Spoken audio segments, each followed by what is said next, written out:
More headlines coming out of Auburn. Byron Cowart has been granted a release from the football team, and in the last 24 hours, Sean White also dismissed from the team. Tom Green joins me now from the Plains, and Tom, we'll start with Sean White. Gus Malzahn talking to the media today, releasing a statement on Sean White. Overall, what is the reaction and the feelings of the head football coach? Well, this move wasn't really surprising.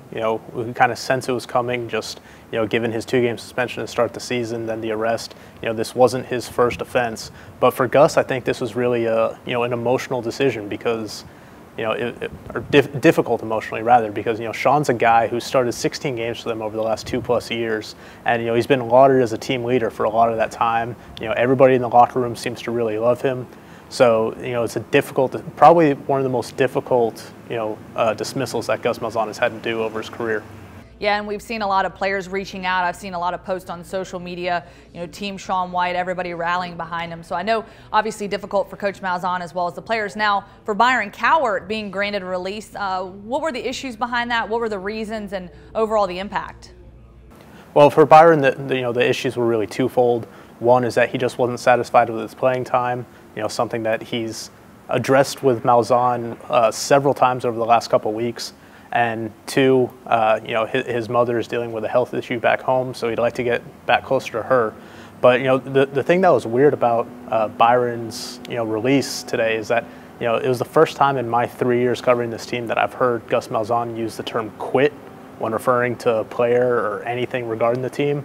So that really stood out. And, Byron Cowart's a guy. He was the #1 overall recruit coming out of high school, highly touted 5-star guy. And, he just didn't produce at this level.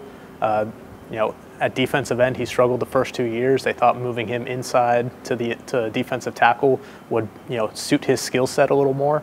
But, through 3 games, he's got, I think, 2.5 tackles. And, he just has not been able to get to that level that so many people expected of him when he arrived at Auburn. Now we talk about Kerryon Johnson. Obviously went down in the first game with a hamstring injury. He is expected to be back and playing here in week 4 of the football season as Auburn gets ready for Mississippi State. Your thoughts on that? How big of an impact is this for the backfield for Auburn? This is huge for Auburn's backfield. They came into the season feeling really confident with that 1-2 punch of Cameron Petway and Kerryon Johnson. The two of them have yet to be available at the same time this season, with Cameron Petway being suspended for the opener and then Kerryon Johnson missing the last 2 games with that hamstring injury.